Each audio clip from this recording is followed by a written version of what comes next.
I thank Peter and Howard for this extraordinary opportunity to get some issues on the table.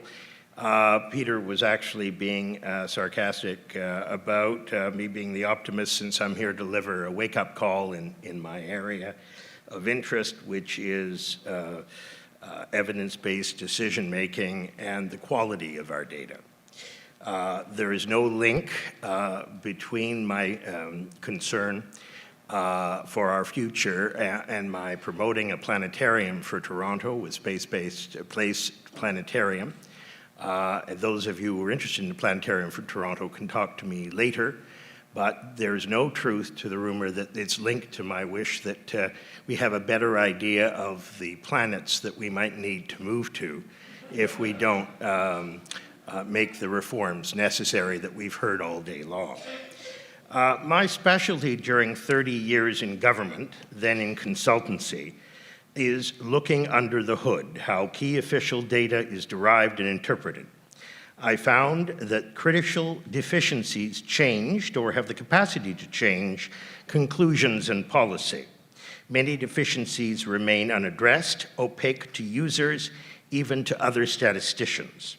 The following rant is my homage to Anthony Bourdain's brilliant expose, Kitchen Confidential. I could call Official Statistics Confidential, Journey of a Habitual User.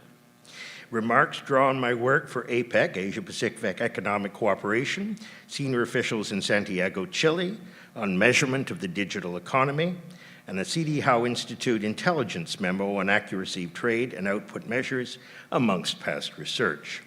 Discourse in trust of government today is more likely about how and when government failed rather than if. The OECD's Trust Lab found a substantial distrust in institutions, determinants being perception of high-level corruption, followed by government reliability and responsiveness. Notably, people who see immigrants as well integrated in society, too, have higher levels of trust in government. A U.S. Pew survey found 2/3 think other Americans have little or no confidence in the federal government.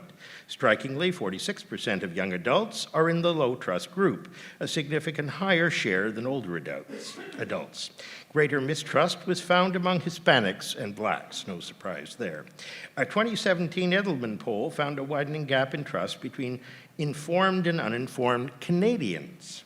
Today, half the mass population in Canada believe the system is failing them. Fear change, necessitating retraining they will not get access to, automation, tariff, and trade policies detrimental to them. Environics found Canadians put more faith in frontline public servants delivering services than in MPs and senior bureaucrats, as long as these frontline workers have the resources and authority to do the right thing. Meanwhile, technology fundamentally changed how we produce, distribute, consume goods and services, transforming how we share information.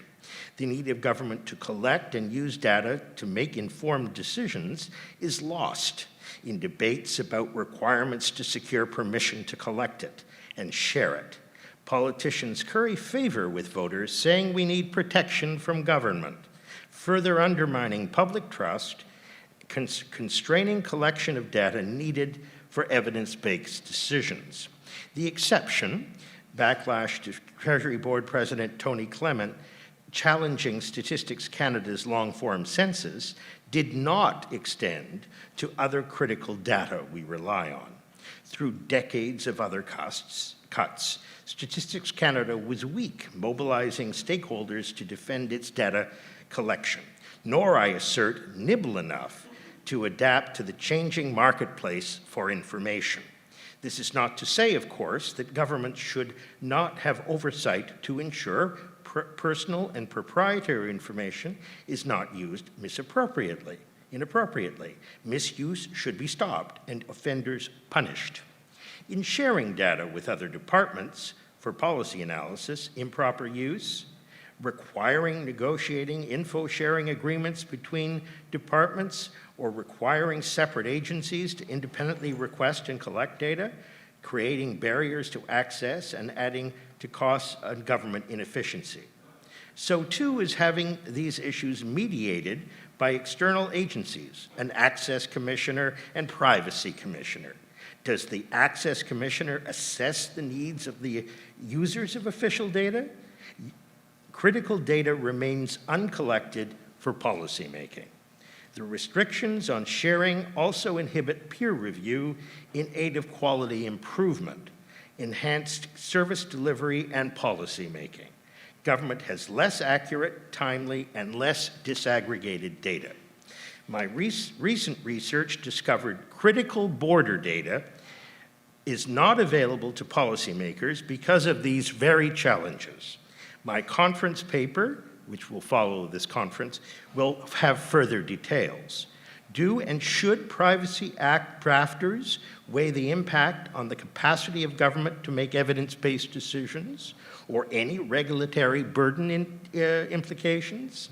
Statistics Canada is inhibited obtaining private sector data on Canada for reasons opaque and rarely discussed. Beyond budget, issues include comparable methodologies, out-of-country data storage, and Statistics Canada funding choices. Can we fund new data for Canada's own use, or must we await multilateral agencies' agreement for new data and costs? No, apparently, we cannot. The agreements can take decades. We don't seem to be able to move without multilateral agreement. While privacy laws create barriers to government data, what of data held outside government? Can we even count unauthorized collection, leaks, hacks, and distribution? Personal data continues to be harvested, shared, and used for profit. It even has a name: surveillance capitalism. Private platforms have more information on consumers and firms than government has for the use in policy. But do not expect government to quantify and advertise this. Meanwhile, private platforms steamroll all over our laws, practicing the 21st century version of efficient infringement. Efficient infringement is when firms believe it cheaper to steal a patented product and face any legal consequences later than to license and comply. The big three automaker strategy over mandatory seat belts and effective bumpers. 3-point safety belts were made mandatory in the US in 1985, 27 years after invention and 22 years after made standard in US Volvos. By 2002, the belt saved over 1 million lives. How many additional lives would have been saved without industry-driven, well-documented regulatory paralysis? A new efficient infringement is used against weaker and less trusted government in the 21st century. In 2019, this year, the FTC fined Facebook $5 billion for privacy violation and Google's YouTube $170 million for collecting and sharing data from under 13s without parental permission. Was the data destroyed and behavior changed? Of course not. In his dissent, FTC Commissioner Rohit Chopra said that, like the Facebook settlement, Google's deal has no individual accountability, insufficient remedies to address, financial incentives, and a fine that still allows them to profit from the lawmaking. The fallout of technical transformation. Current measuring tools were constructed for a 1960s economy with clearly delineated roles for producers, distributors, and consumers. Digitization changed the composition of buyer and seller and how they interact. Consumers through internet platforms are now micro-producers and distributors. The OECD says that current compilation measures cannot adequately capture underlying value added the micro-producers produce. Are GDP and productivities measures up to the challenge of the digital economy? Uber is a leader in efficient infringement. Its platform erodes our ability to measure car-for-hire services. Tax authorities must identify and coerce microservice providers to report their activity. This is a boon to the gray economy and money laundering. Crucially, Uber's business model and profits benefit from erosion of our capacity to regulate. Uber set to erode governance using false data, court delay, and legal costs. The apparent objective: ensure failure to enforce existing laws, then revise them out of existence.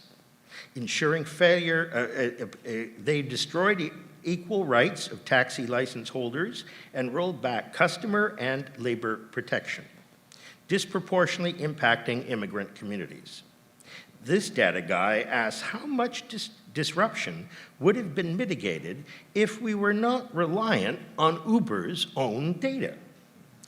Transfer pricing and base erosion and profit shifting.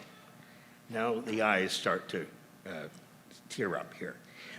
Is the result of generations of US tax law and OECD standard interpretation, many would say loopholes, largely an interpretation of the establishment in determining tax applicability of a firm and the malleability of assignment of non-arm's length determined costs in intra-corporate transactions. It transfers wealth, taxable income, and output measures to low or no tax jurisdictions without transparent reporting from countries where value added was actually created. BEPS, the short form, is a decade-long quest for a new OECD multilateral agreement on tax treatment that impact revenue and global economic measures so as to challenge democratic governments in a mixed economy. While transfer pricing and BEPS is not a consequence of the digital economy facilitates implementation and generates more transferable intangibles. In 2015, Gabriel Zuckman found $600 billion plus profit had shifted to tax havens, representing trillions in misallocated trade in goods and services. In 2018, he estimated that nearly 40% of multilateral profits national profits are shifted to low-tax countries annually. Also in 2018, he found service exports recorded to 6 tax havens, to 22 non-havens in the EU, exceeded recorded imports by 30%. So the data goes missing. So how do we measure the economy? Back in 2005-06, my own examination, a request of then BlackBerry co-CEO Mike Lazaridis, determined that missing value add in measurement in service inputs resulted in only a fraction of value of BlackBerry handset exports to appear in Canadian merchandise trade. The value add provided by Canadian-based talent was missing. The opaque nature of transfer pricing even led some firms to invent subsidiaries. To avoid paying tax in either US or China, Walmart created a tax nowhere entity neither country would claim jurisdiction over. In 2015, Walmart placed assets worth $76 billion in tax havens where it had no stores, 37% of its total assets, and improperly avoided up to $2.6 billion in taxes through this fictitious Chinese entity. Research in the years ahead will be needed to determine if OECD and national tax reforms are moving faster than the, quote, creative innovations, unquote, i.e. loopholes, of the international tax accounting industry. Pollyanna and inferiority creep in our data. Kevin Phillips, Republican strategist and historian, wrote in May of 2008 in Harper's Magazine that the use of deceptive statistics played a vital role in convincing many Americans the U.S. economy is stronger, fairer, more productive, more dominant, and richer in opportunity than it actually is, what he called Pollyanna creep. Corruption had tainted measures that shaped public perception of CPI, GDP, and monthly UI, who profits from the low-growth U.S. economy hidden under statistical camouflage? No grand conspiracy, just accumulating opportunism. The real numbers to most economically minded Americans would be a full face of cold water and open a window to a wider economic and political understanding, according to Phillips. Canada suffers from the bias that we cannot be doing as well as the United States, an inferiority creep that I think this audience knows well. Difficult to prove, though, as Statistics Canada economists have been telling me over the decades, Canada does not have the same disaggregated data series in many key benchmarks. Canadian economic research in benchmarking productivity, however, does reveal our inferiority creep. Erwin Dewart of UBC found the Canadian business sector multi-factor productivity, known as MFP, performance reasonably satisfactory over the last half-century. He found MFP growth 3.5 times higher than Statistics Canada numbers. For the narrative that Canada is behind the US in productivity to be true, MFP in 2011 must have been below that of 1977. Negative MFP growth during a period of rapid technological change. The policy ecosystem, polling firms, think tanks, media, etc., relies on access to Statistics Canada data and analysis. However, most poorly understand Statistics Canada methods and caveats. The story the public reads, the official's briefing note, can differ, even contradict what the data and caveats actually say. Truth gets lost out there. I speak to officials torn between assisting users understand their data and embarrassed with its shortcomings. Ask knowledgeable officials with specificity and persistence, I find pride and professionalism help truth emerge, albeit frequently leading to the conclusion that data is useless to the policymaker. Examining data pertinent to border arrivals, travel spending, trade in services, and trade in goods, and census composition, I ponder why the Canadian StatsCan published this data at all. Why publish if they advise those who query and may draw a penetrating light on the data not to use it? What of those reliant only on the published data? Citizen trust in official data is key to their belief in a qualitative difference between official data and what is seen on clickbait and the Twitterverse. Perhaps what defines an informed electorate today. Without trust in data, faith in evidence-based decision-making and support for the compromises citizens make in a democracy could collapse. When revelations that key official data is demonstrably false, I fear StatsCan will be poorly prepared to be candid and to credibly speak to resolve shortcomings. This serves conspiracy theorists asserting results are intentionally manipulated by an all-powerful state. The implications of data asymmetry, the powers of the platforms. Without accessing commercial platform data, government cannot regulate effectively nor provide needed economic policy frameworks for our economy.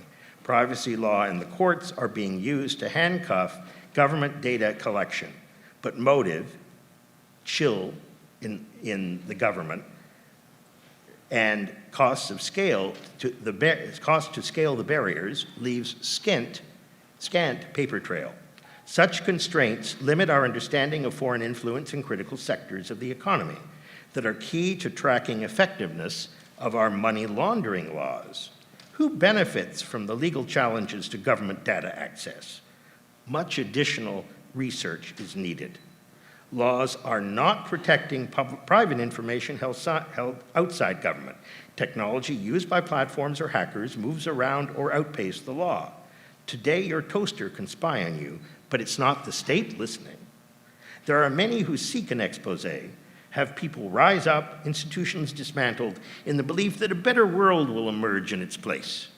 Not me. We have a lot to protect, both in governance and the economy. What can we do about this? How can we clothe the emperor before the lights come on? We need to invest in building blocks of evidence-based policymaking, official data.